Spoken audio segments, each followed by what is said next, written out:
The Livy method works because it's all about working with your body, not against it. Yes, you will lose the weight, but just doing that reinforces the fact that your body needs that fat, which is why every time you do a diet like that, you can lose the weight, but you then gain it back plus more every single time. I've lost my weight and been able to maintain it for over 30 years.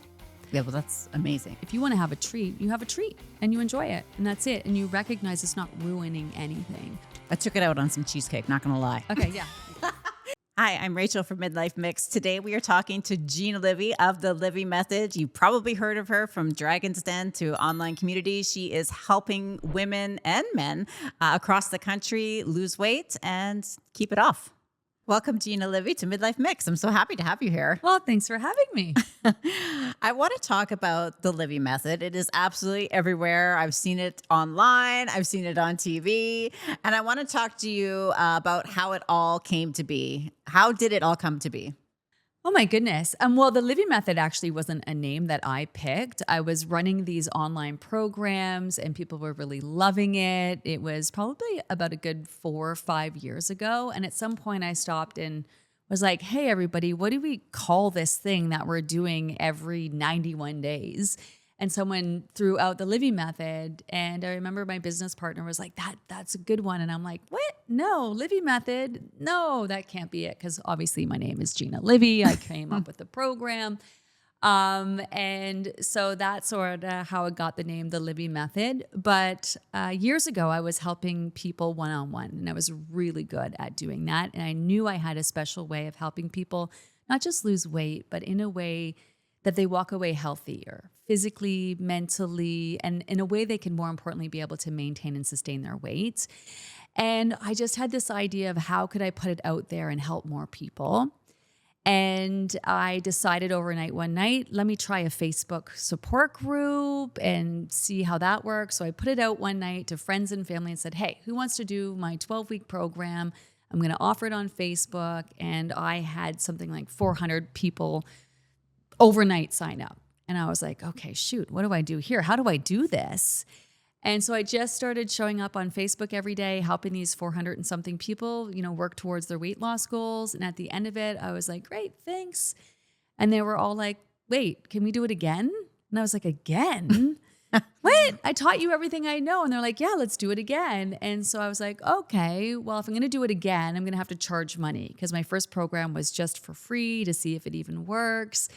And we've grown from there. Now I'm currently in my 26th program. Wow. Yeah, it's a cool story. And really, my business has grown and I get to do what I love every day because our members love the program and they share with friends and family. Mm-hmm. So yeah.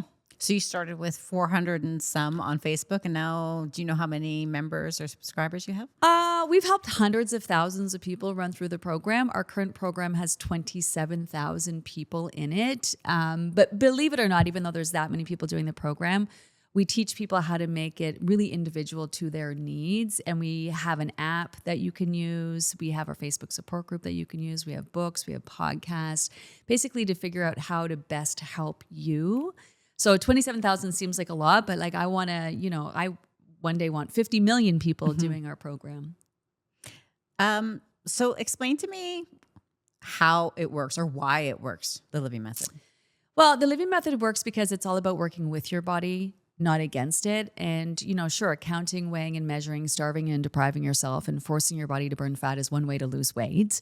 Yes, you will lose the weight, but just doing that reinforces the fact that your body needs that fat, which is why every time you do a diet like that, you can lose the weight, but you then gain it back plus more every single time. And the body is not meant to store excess fat. If your body is carrying excess fat, it's because it feels like it needs it. And a lot of times that's because you've been starving and depriving yourself trying to lose weight.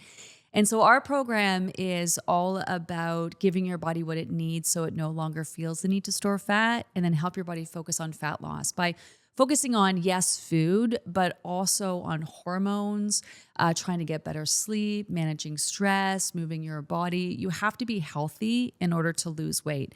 Whereas for many years, people thought losing weight makes you healthy, but it doesn't if all you're doing is starving and depriving your weight off. Mm-hmm. Do you have, you're a success story because I think you said you've lost yourself like 100 pounds. Yep. Have you had success like that? Have you seen success like that in some of your clients? And do you remember, does one stand out to you that? I can't. Well, I've lost my weight and been able to maintain it for over 30 years. Yeah, well, that's amazing. It is. And so, but it's also not, I'm not special. And I did that through, and that's basically how I lost my weight, is how I came up with the method for my current program. And so that's my mission. It's not just to help people lose weight, but do it in a way that they can maintain and sustain, which is not easy because we use food for so many things. We use food to obviously survive because you need to eat, but to celebrate, to bond over, to show love. And some people also use food to cope and manage stress and whatnot. So it's very complicated. So it's not just addressing the body physically, it's addressing the mind mentally. So we have a whole maintenance program where we have thousands of members who have maintained and sustained their weight. So I don't know if I would just pick one, but every time I hear from a member, like finally feel like I'm ready to move on, like they can trust when to eat, what to eat, how much to eat. They really believe that they have the skills to be able to go on and lose their weight. I think that's, to me, where... And there's so many of them. And we know this because we have a team at the University of Ottawa that's been studying not just the Livy method, but the maintenance program as well. So our goal is to help people lose weight, but our real focus is on maintenance. Because the hard thing is not falling back into old habits when life gets you, right? Like you could have lost your weight, felt fantastic, and then God forbid something traumatic happens in your life. You fall back into old coping habits and mechanisms. And it's about having the tools and skills to kind of like get back at it and give your body what it needs. Or for women, for example, I've had a lot of women do my program over the years, lose weight, easy peasy, and then menopause hits. And then they go into perimenopause and they feel like they're gaining weight back, and what's going on? It's because the things that they needed to do to lose weight the first time, chances are the things they need to focus on this time are different because their body's just transitioning through that stage. So I have so many I could choose from, but it's hard. It's always hard for me to pick. Yeah. Yeah. When we talk about success, not just weight loss success, but you also experienced another great success with your appearance on Dragon's Den. Yeah. Which happened, I think, last year, correct? Yes, yeah. You went there with an $18 million business, and you received $500,000 from two dragons, I believe, for 8%. Yeah, that was the deal that we made on the Dragon's Den. That was a personal goal for my husband and my business partner and I, because we would at night watch the Dragon's Den, Shark Tank as well, and he has his MBA in business, and he came on, he used to work at Amazon, and then he joined me a few years ago when just things were getting really big, and business is not my background. I'm like the creative ideas person. He's more of the business person.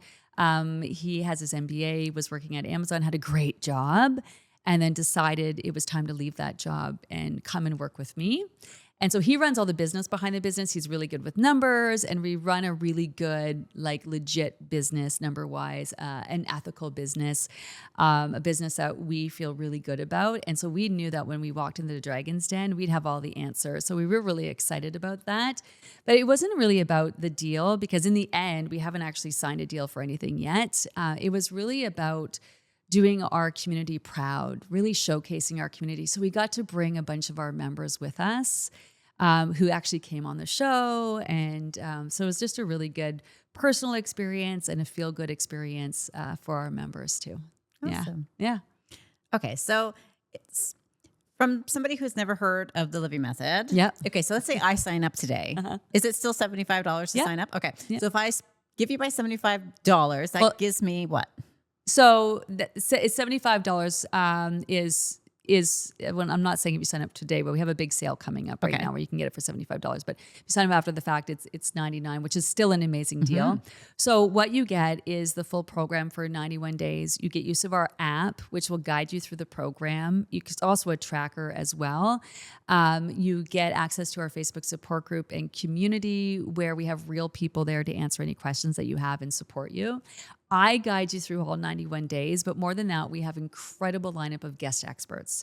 So we have psychologists, doctors, we have a menopause expert, we have a registered dietitian, we have a learning strategist. So you have access to all of these guest experts who come on in the program and know exactly where you are at and what you are trying to accomplish. And you will not get access to care like that anywhere. So it's a huge, massive value that you get for a very low price. Yeah. So when you say you have access to all these professionals, is it them coming on live on like a Facebook Live and you're Yep. listening to them speak?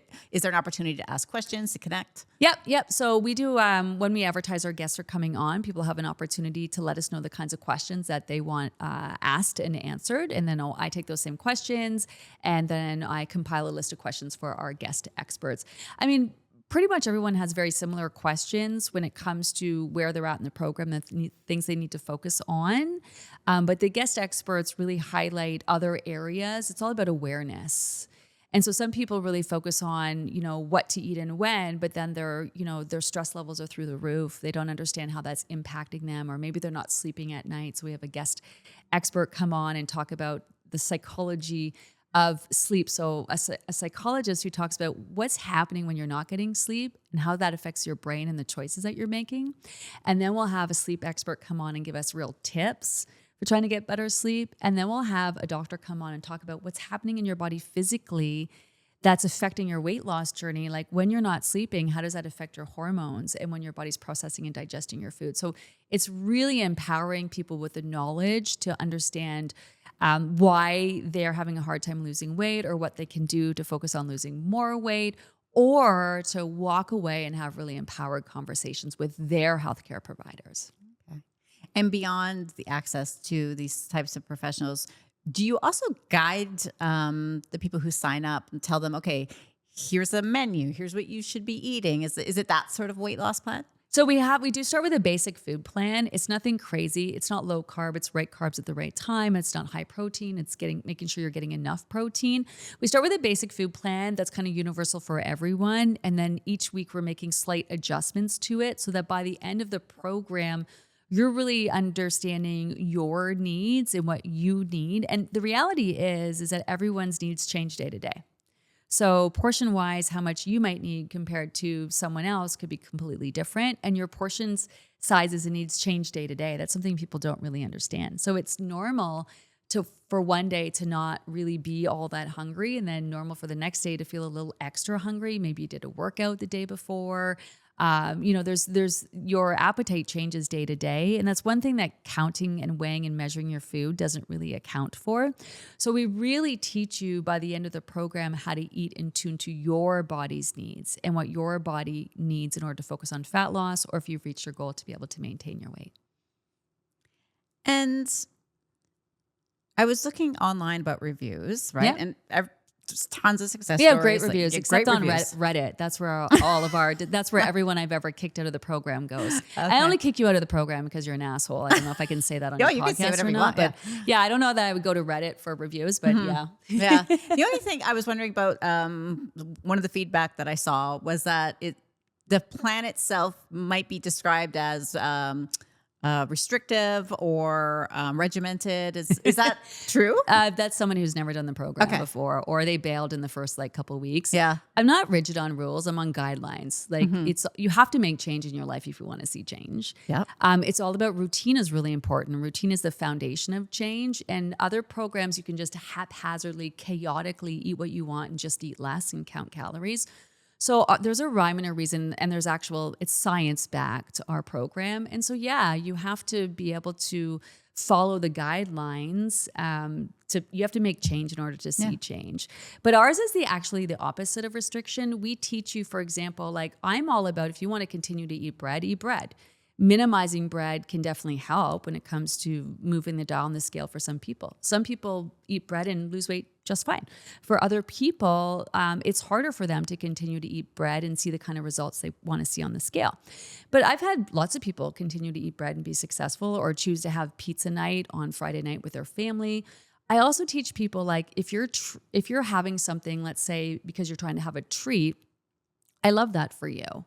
You having a treat is not going to set yourself back. But if you have a treat and then you immediately regret it, you berate yourself for hours afterwards. Oh my God, why did I do this? Why did I do that? You get up the next day, you get on the scale, and then you're like, oh, I've ruined everything and I'm never going to be able to lose weight. That's not really a treat.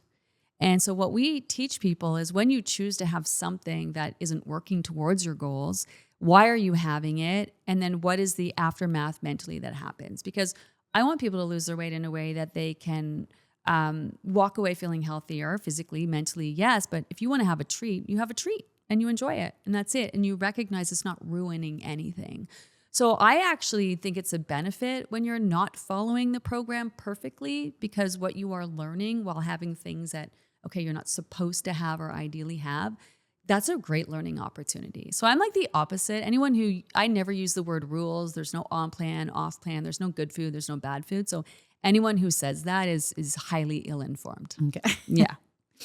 And when you talk about intuitive eating, do you mean like, for instance, like if I eat a delicious fresh baguette, Yep. okay, I notice I will be very bloated. Yeah.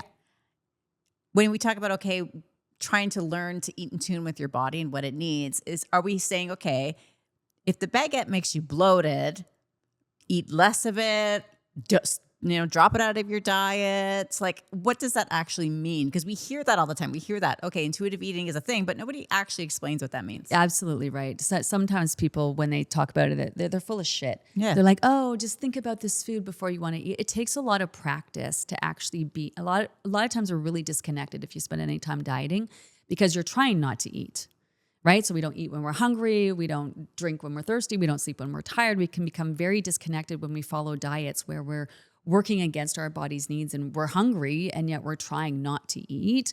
So intuitive eating is understanding, being able to trust eventually when to eat. I'm actually hungry now versus I'm just triggered or someone's pissed me off. So now I'm going to, I need to eat some ice cream because I had a stressful day, or I'm eating out of habit, like really understanding true hunger.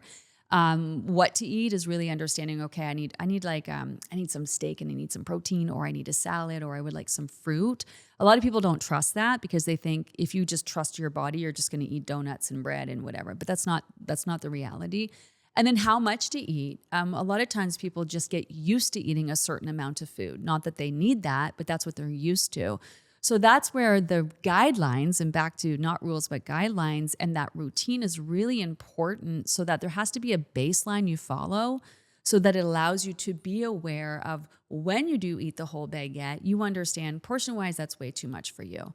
Bread might actually cause you to feel bloated. That doesn't mean that you don't have it. It just means that you are aware when you eat it, that is how you feel.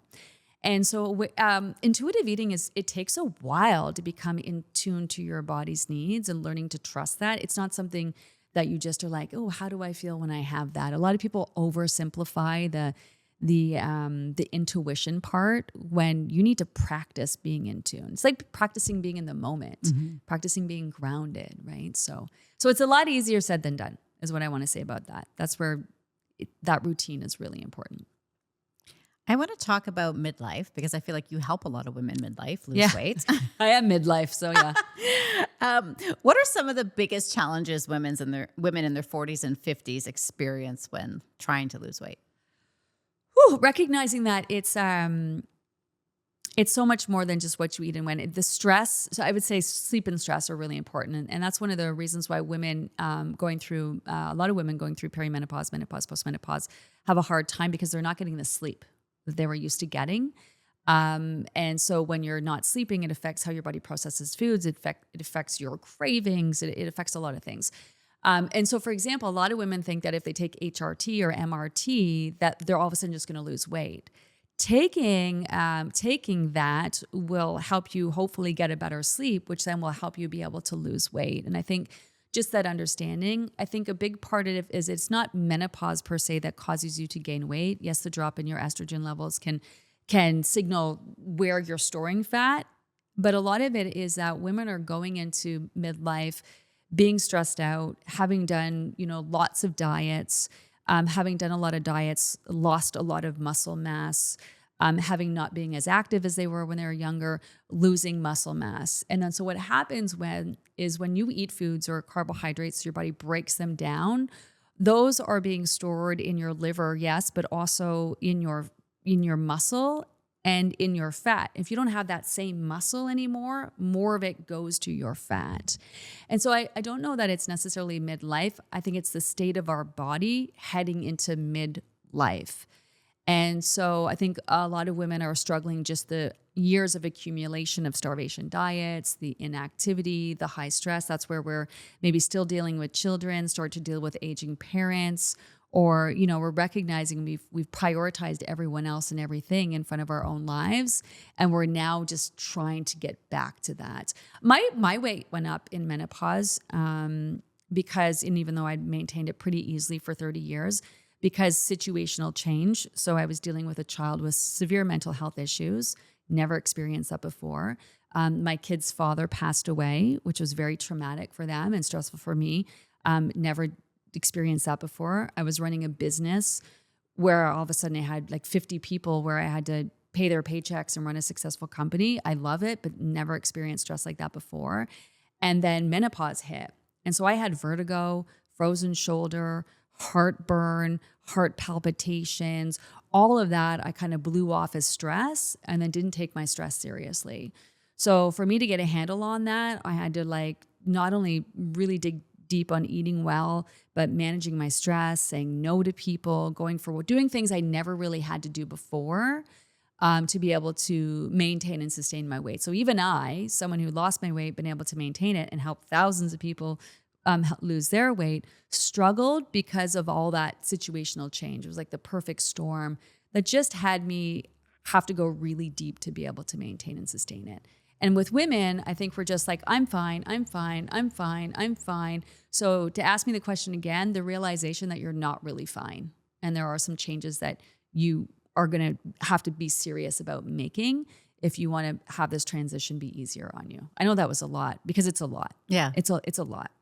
Because when you're midlife, you're part of the sandwich generation. You're Yes. raising kids. Maybe they're not at home anymore, but you're still a parent. You have aging parents. You have careers. You have relationships. You have friendships. Yeah. And is that part of the living method where you help identify stressors in life and you help them deal with their stress or teach them what they need to do to help deal with their stress? Yes. It's so much more than it's so much more than just a diet. It is really recognizing why you are having, no, weight loss is the gateway. It's why people come to us, but they realize they like to call it a lifestyle afterwards. And it's recognizing your stress. Like I talk to so many people, I'll meet people at events that I'm going to, and they'll be like, oh, I did your first program, did really well. The next one, I really struggled, or I've gained weight back. I need a kick in the ass or in the pants. And I'm like, what? Let's back it up. What's going on with you? Like what's going on in your life? And they'll be like, oh, well, yeah, like I got fired from my job, or someone passed away, or I'm dealing with aging. Like there's always a reason why it's hard for them to focus on fat loss, and usually because of things that they're dealing in their life. And if you want to focus on fat loss, you have to deal with the things that are happening in your life. And I think if you can, so many women, it's like because we put ourselves last, we need a reason to focus on ourselves. And if our reason is weight loss, great, so be it. But if you want to lose weight, then you're going to have to focus on the stressors and everything that you have going on in your life. So it's a massive part of the conversation. So what would you advise somebody who signed up for a program? Maybe they completed one 90-day program. They did amazing. They lost weight. And then life happens and maybe the weight starts creeping back and they just feel stuck. Would you advise them to get back on, maybe sign up for another program? Oh, yeah. Or revisit what they've learned in the first one? No, absolutely. So our program is sold in 91-day increments, so you can customize your experience. You might only need one program. Great. We also have a maintenance program too if you're interested in that. But just like any other diet, you start it and then you keep following it until you reach your goal. So our program is no different that way. We just structured it in a way that's more flexible for people, or for people to look at different seasons of their life. So, okay, I'm setting aside this 91 days, and then I started that and I completed that. And then you're going to do the next session. So you get kind of a fresh mindset. You start that session and then you complete that session. And what you're doing is also reinforcing starting and then finishing, because there's got to be a start to your weight loss journey and there's got to be an end to it as well. So we just structure it in a way that is just more digestible for people. And so, yeah, if someone did a program or successful, that's amazing. Why wouldn't you do it again? Mm-hmm. And it's understanding that that's really normal to have different seasons in your life. There's an ebb and flow to life, just like you're exercising. So you exercise, you get in great shape, something happens and maybe you can't exercise, you fall back to old habits, or life, you're dealing with something else. And then you don't say, well, I'll never be able to get in shape again. You go back to, okay, let me get back to working out and reestablishing that routine and then feeling the results you want to feel. So yeah, if you've done one program and you're successful, why keep going, sign up for another one, and you're also going to be successful. Recognize though that the things that you had why you gained weight back are probably the things that you're going to need to focus on moving forward.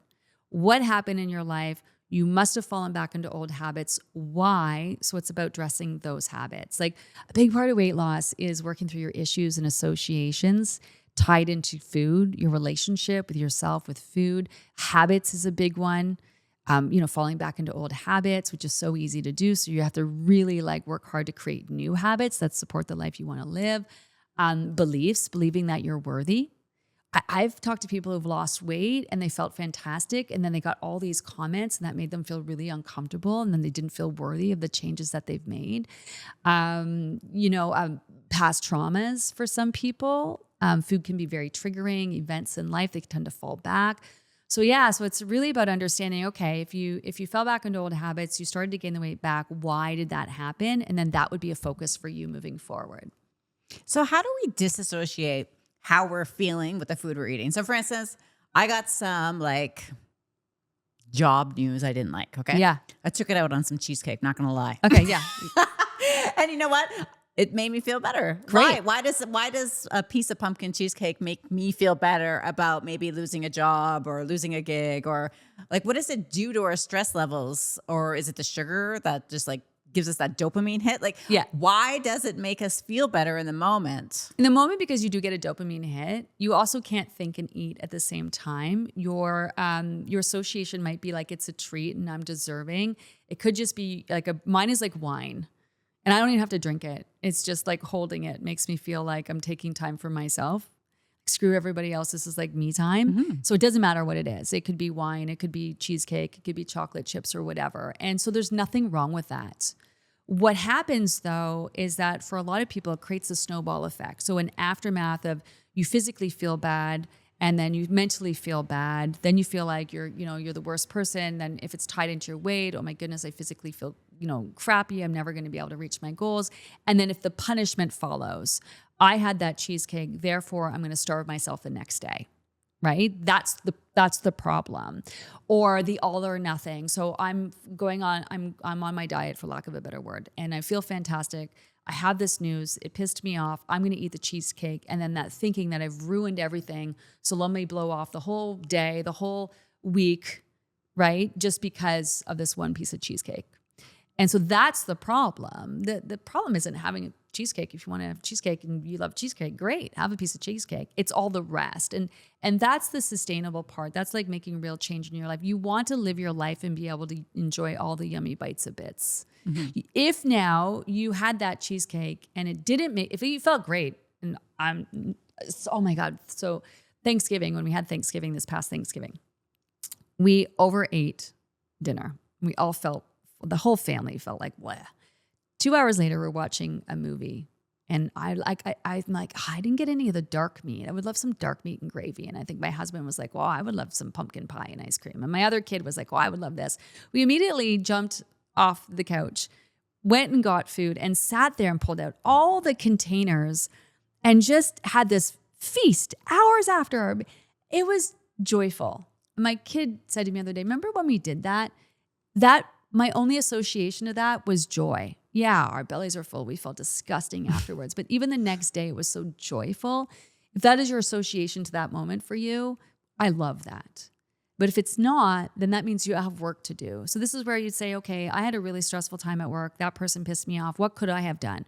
Called a friend, gone for a walk, had a hot bath, did me time somehow, reading a book.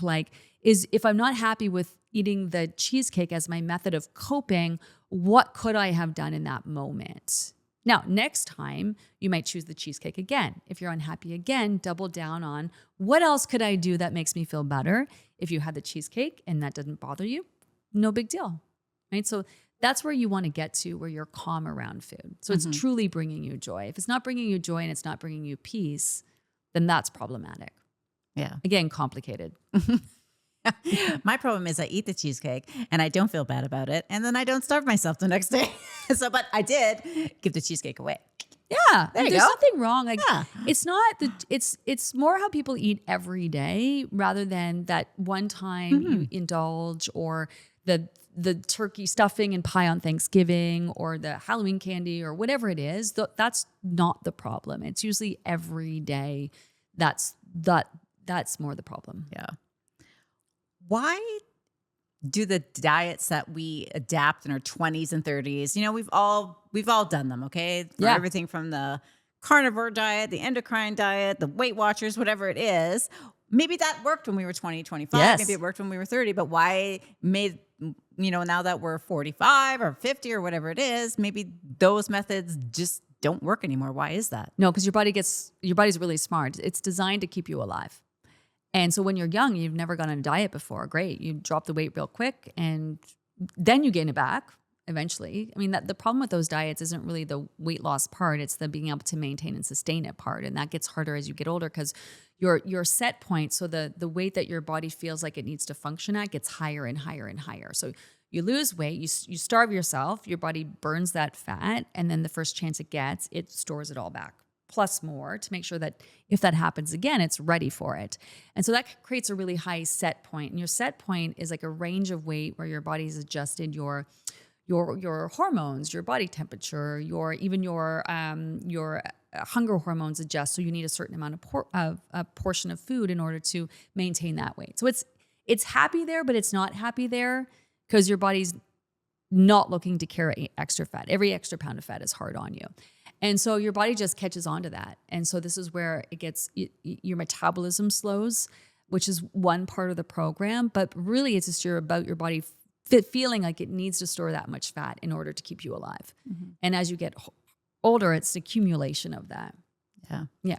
We hear these sort of key phrases online, on social media all the time, like your cortisol, your stress levels, your hormones. We hear it all the time, but nobody tells us what it actually means. So what does it mean when our hormones in perimenopause or menopause are out of whack? What does that mean? And how can we identify that they are in fact out of whack? This is why I love our guest experts, because they come on and they explain this to us. So first of all, what's really confusing about hormones is a lot of people out there are trying to sell you things to balance your hormones. And you can't actually balance your hormones because your hormones are always in flux. They're like your cortisol is high in the morning, and then as your melatonin rises in the evening to kind of signal your body, hey, it's time to wind down for bed, your cortisol lowers.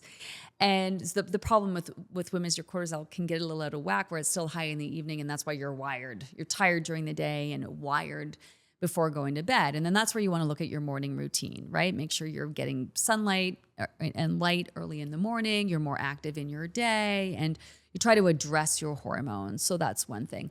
Cortisol, people have, there's nothing wrong with cortisol. So cortisol is your stress hormone. And so it increases when you're stressed, and it's supposed to increase. That's not actually the problem. The problem isn't high cortisol. It's your body's inability to calm down from your stress. So when you have stressful moments throughout the day, that's normal. Even exercise can cause a certain amount of stress. And then after you're done, your body calms down from stress. The problem is that you'll have something stressful going on in your life, then you'll go on your phone, which is stressful, and then you'll deal with your parents, which is stressful, and your kids, which is stressful. So it's just a constant amount of elevated stress. High cortisol signals weight gain because your body's storing excess fat for that excess energy. And so it's about figuring out what's going on, and this is where understanding, is it the stress is a problem? Is it your lack of sleep? And all of those mess with your hormones. So your estrogen levels are one thing, your sex hormones, your estrogen levels are dropping. So even that can make you feel really chaotic as you're transitioning from perimenopause into actual menopause. So that's a whole different thing that can be managed with hormone therapy or menopause therapy. But it's the oversimplification of your hormones being out of whack. That's the problem. And that's where routine, the guidelines, not the rules, is really important. The body needs routine, so everything is your body is calm, so that you can figure out kind of what's going on with your hormones and what you can do to address your hormones. So you can address and support your hormones, but you cannot balance them. So it's a fallacy. It is. Yeah. It's people are always trying to sell you something like, I don't know, like A pill, a pill. a serum. Yeah. Yeah. Exactly. Yeah. I mean, all you need for menopause is the basics. If you want to talk supplementation, vitamin D is a big one. That's just for basic health in general. Magnesium is another big one. And omega-3. Those are like your top three. At the end of the day, that's kind of all you need. There's other like nuanced supplements, but yeah, they're trying to sell you something at the end of the day. So your program, you say there's no counting. There's no calorie counting. There's no logging, right? There's no like, oh, this is what I ate today. No, like you can track. Like, so we have Okay. on our app, you can track that you had breakfast, but you just click it off. Okay, but it's not like I had one boiled egg, No, one God, whole no. wheat Yeah. piece of toast. Like that Yes. gives me flashbacks. That gives me horrible flashbacks. So much wasted time. So time consuming. It's craziness. You can't count, weigh, and measure your way to sustainable weight loss. It's just about getting back in tune with, am I hungry? Right? What am I hungry for? And how much? So we teach people how to get in tune to their portions. So knowing the exact moment when they've had enough versus feeling full, versus if I eat another few bites, I'm going to walk away feeling overly full. Just really trying to understand what they need to feel satisfied. Some people's sense of satisfaction is actually eating everything on their plate because they've been told to eat everything on their plate. So counting and weighing measure works, but it doesn't teach you anything. You're not walking away knowing exactly when to eat, what to eat, how much to eat. And that's what we focus on. Because I think you're right. I think we have to deprogram ourselves because we grew up with our parents saying you have to clear your plate. Everything Yes. has to be eaten. Remember like being at the kitchen table and not wanting to eat those, whatever it was, green peas or green beans or something disgusting, right? Yes. And then they would make you sit there at the table until it was all gone. Yeah, so think about it. And what were those portions? You probably got served the same size portions. Everyone gets the same portions. And so you were actually taught from a young age, no disrespect to our parents, because a lot of them dealt with food scarcity issues and therefore food waste issues as well. So they would never dream of leaving food on their plate. But what did that teach you? To eat more than you actually needed, and that you weren't done until you finished your plate. And a lot of adults, they don't even realize that's what they do to this day. And then our portions have gotten bigger and bigger and bigger. And so big portions have normalized. And then your body gets used to eating a certain amount of food in order to feel like it's had enough. Not that you need that much, but that's what it's gotten accustomed to. Yeah. It's cool, right? It is. When Yeah. you think about that for sure. Yeah. And what you grew up and then you're like, oh, I got to deprogram it. And even now when I'm eating or I serve myself or serve our family like dinner, like I take the portion that I think I want. Yeah. But then, I will stop if I'm full. And how do we know when to stop? Like, because, growing up, your metabolism is so high, you can get away with a lot more. And you would just eat until you were physically full and uncomfortable. And that's how you knew it was time to stop. How do we know when it's time to stop without getting to that point? Yeah, so that's why our routine, again, Yeah. is really important. So you start out with a basic food plan that meets all your body's needs and you eat it to satisfaction. And what people notice is in the first couple of weeks of the program, even though most people are eating more food than they're used to, they're eating all this good nutrient-rich foods. When they're allowed to just eat enough to feel satisfied, it takes a lot of the stress away or that restrictive thinking. And they start noticing that in the first couple of weeks of the program, they actually are eating less and feeling just as satisfied. And then we have what we call different tweaks that we sort of make slight changes to the food plan. And then we have this tweak called downsizing, where you go from eating enough to feel satisfied to purposely trying to leave yourself feeling slightly unsatisfied. Not starved, not deprived, not still hungry, just slightly unsatisfied. That messes with people's minds. And so it's kind of like approaching it from a different angle. And then when they get used to leaving a few bites less, so we say, leave a few bites less than you are eating to satisfaction on your plate. And it freaks people out. They realize it's hard for me to leave food on my plate. I'm concerned about not getting enough, even though the next meal or snack is coming down the pipeline for them. And so that's the awareness piece. That's where understanding, oh, I didn't even really realize my sense of satisfaction was eating everything on my plate. Or they realize, oh, my sense of feeling satisfied is actually feeling physically full. And so it's about understanding how you feel when you are full versus satisfied versus slightly unsatisfied versus hungry. And that's where the routine of our food plan comes into play. So we have all sorts of different changes that we make to it that kind of mess with your body physically and mess with your mind, because it is about rewiring how your bodies come to function physically, but also rewiring how your mind has been wired as well, especially around food. What I found interesting about your program as well is that you don't shy away from people using weight loss drugs, GLP-1. No. So here's my question. If I'm on like an Ozempic, let's say, Yeah. why would I go on or pay for the Livy method when I'm already paying for a weight loss drug that's going to take my weight off for me? So you're paying for a weight loss drug that helps you with your appetite, and it helps you with your food noise. It's not a diet though. Mm-hmm. Like that's really important. You're taking a medication that can help with that, but that's not changing your associations to food. It's not changing your habits. It's not actually helping you get healthier outside of your body releasing fat, which is more your subcutaneous fat and not actually the visceral fat. So it's kind of like gastric bypass. So those medications are now replacing the old gastric bypass. And I've had clients for forever who've had gastric bypass. It's no different. They, even having gastric bypass, still needed to work on their habits or associations, learn how to eat and tune to their body's needs. And so if you are just eating less of the same old foods you're already eating, you will lose weight. At a certain point, you will plateau and not be able to lose anymore. And then you will absolutely gain your weight back the minute you stop taking medications and go back to your old habits. And so doing the Livy method is about really making foundational change, working through your issues and associations, your beliefs, creating new habits, actually learning what you need to eat in tune to your body's needs so that one day you can actually come off these medications and be able to easily sustain and maintain your weight.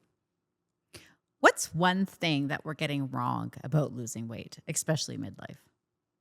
Oh gosh. That eating less and exercising more is the way to go. I mean, that's something people have always gotten wrong, but it seems like they keep doubling down on that. That's probably it. The starvation mentality. I know it's so easy to go there, but it's never gonna. It hasn't worked for 20 years. It's not gonna work moving forward.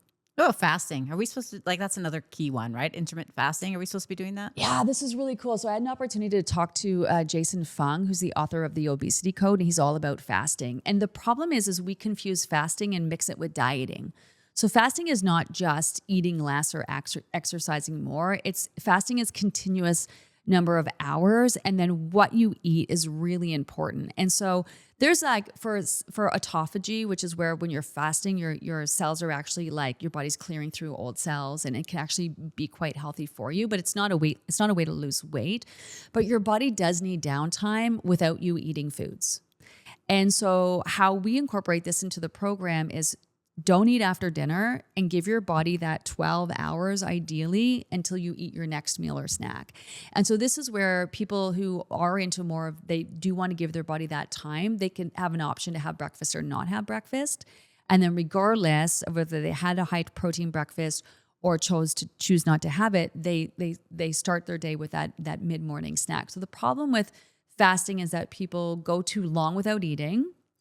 And then when they do eat, they're not really concerned about what they're eating. And so the best time to fast is after dinner and then, in that morning. But people will push it to the afternoon, then they're overly hungry, then they tend to make poor choices when they do eat or overeat when they eat. And so there are absolutely merits to it, but you can't confuse it. Fasting is completely different than calorie counting. And so you can't really combine the two. Yeah. That's interesting. So it works. You just have to be very strategic on how you're fasting. And then, like you said, how you break that fast. Because I can maybe skip breakfast. Let's say start, but it's not going to help me if at noon I'm having a cheeseburger and fries and onion rings and ice cream and all this rest. Right? Exactly. All right. Yeah, exactly. Because that's where people are combining fasting with calorie counting, and then they're not caring what they're eating and they're just going by calories, trying to eat less when what you eat is really important. Yeah. So for somebody who is maybe listening to this or watching this for the first time and or just coming across the Livy method for the first time, Yeah. and maybe, they're in midlife and they're thinking just what you said, I'm not eating, I'm really eliminating my calories. I'm walking every day, I'm running, I'm doing all these things, but I'm not losing weight and I'm so frustrated. What would you tell them? Well, you got to figure out why. And that's where my program works. Your body doesn't want to store fat any more than you want the excess fat. Something is off somewhere.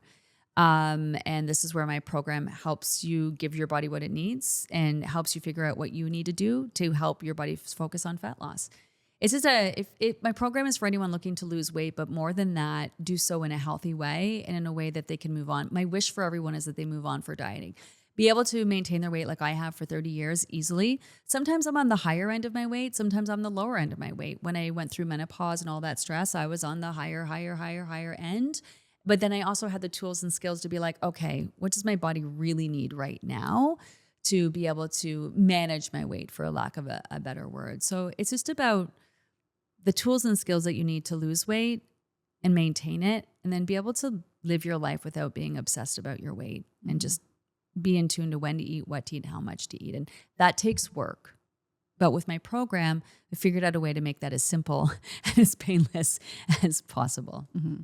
I think part of the success of your program as well, because you did say it's a lot of word of mouth and referrals, is that you offer what's perceived as that personal one-on-one attention, right? Like you're on, not maybe one-on-one, but you're like on Facebook, you're talking to your members. As you continue to grow and more people sign up for the Livy method, do you still think you're going to be able to give that sort of personal attention to the people who sign up? And how there's got to be, technology obviously that helps you do that to help. Yeah, reach out to your AI. I members. hope AI can replicate, thousands of different of me's. I mean, what's really exciting is AI will be able to put anything I say in a different language for example. It'll be able to provide a more customized experience. So you'll be able to take, in knowing what you need to do and the data you are collecting in your app, like what you are eating and doing and feeling and all of that, it'll actually be able to create this really personalized experience for you that is truly tailored to you. So I'm not so worried about where technology is going, because I think in our instances, it can be so beneficial. In terms of what I offer, I already go, I set the bar so high and go way above what I need to do, I think, especially for the value, that I think I can come down a little bit on that. No one needs so much of me at the end of the day. But I think it's about knowing what people need. And I don't know that they need everything that I'm offering them. So we'll see. I don't know. I'm a like day-to-day kind of person. I'm like, this is what I'm doing right now. It's working really well for people, but that doesn't mean that it can't change and evolve. And what's next for the Livy method? What do you got coming up? Well, we just offered a new subscription service for people, which is really cool, that they can pay like $20 a month and buy in that way, which helps with people in that fee. But we're also not doing where you have to be locked into a year. So you can cancel anytime after 4 months, continuing to make our program affordable and accessible for people, trying to make it as easy as possible. We're working on a new lifestyle program. So when you lose your weight, you can go into our maintenance program that helps you maintain your weight, which is a whole other thing. And then we're hoping you get to that point where you're just ready to live your life. And now that you've lost your weight, what are you going to focus on now? Because that opens up like so much more to talk about. And it also gives a place for our community to go. We have hands down the best community on the planet. And once you make those connections and you feel like part of something, you want to stay a part of something that's really special, especially, online. So we're going to look to create a space where our members can stay connected to each other. So that's what I'm working on next. That sounds exciting. Yeah. Well, thank you so much, Gina, for coming on Midlife Mix. It's been a great conversation and I learned a lot. So thank you. Oh, well, I could talk about this forever. So thanks for having me.